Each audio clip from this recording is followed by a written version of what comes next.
Mhm.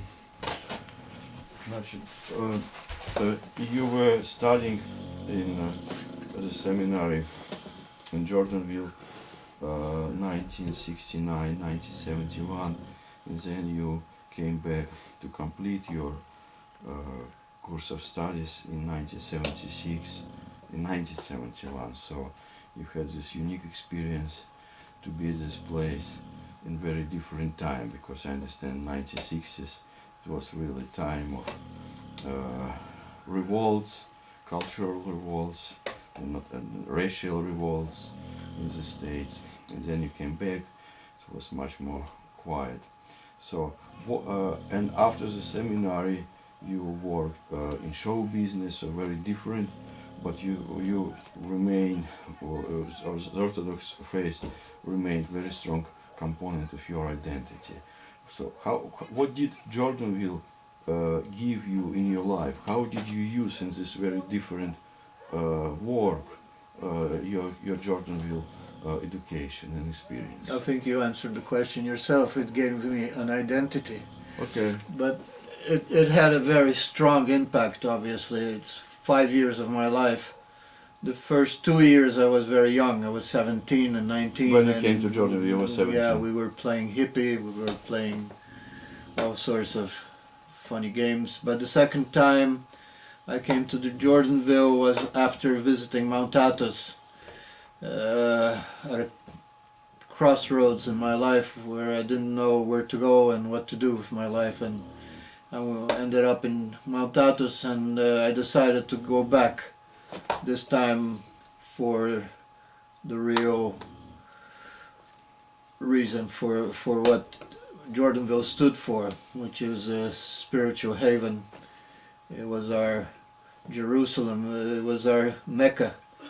Jordanville was the center of orthodoxy in the West. It was the center of orthodoxy for the Russian Church abroad. It had a very, even though it didn't exist for that long, it had a very strong monastic tradition somehow, which it inherited probably from back from Russia. Very authentic. It was, yeah, it was exported as such. And we had the old Russian monastic tradition there, very strong.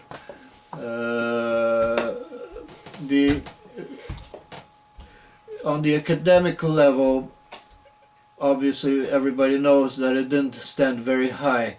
It was far from being a priority. Priority was living the life of Jordanville, living the services, being a witness to these people that were struggling towards God, that were living a true spiritual life. We were just sitting here just not too long ago today, remembering everybody that we knew from back then. Some people are still alive. I don't know what Jordanville is like today, but it not that it changed my life, but it had a very strong impact. I'm a Jordanvillian, and I believe that most people that did go through Jordanville, at least in those days, feel like they are Jordanvillians. We're all brothers among ourselves because of that special place. It's I don't know if that's clear enough or how to expand on that, Okay, but okay. that's the Well, would you try to expand on what does it mean to be Jordanvillian?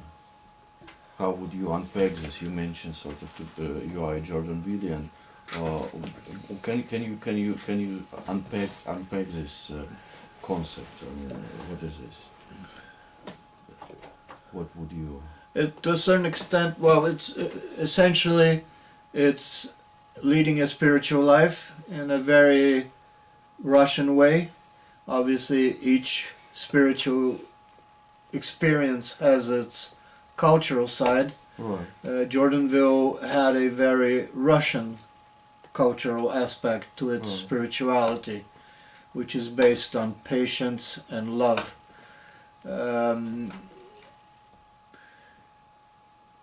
Also, the kind of people that were there, as far as seminarians go. It's a specific type of people that would go there. Not everybody's geared towards such a life or such an experience. So that is basically what Jordanville is all about. Is the kind of people that were there, and the experience of living there, living the monastics as well, because we as seminarians. We're partially in a Like novices. monastic frame of mind. Right. We attended perhaps not as much of the services, but daily, regularly, and the meals were taken together, and we lived side by side. I remember living next to who today is Metropolitan Hilarion. Today he's a Metropolitan. At the time he was my neighbor, simply like that. Right. No, that explains. That explains. Well, and we still communicate amongst ourselves. I came in contact again with many of my old friends from Jordanville times through Facebook, through emails, and I was a very close friend with Ganchik, Nikolai Gan. And now we communicate again. We hadn't communicated for some 30 years or something. But it's like You don't need to break the ice, right? So you can just after 20-25 years you can just get together. we understand each other based on that experience. Yeah. Thank you very much. It was very educating and defining. Thank you.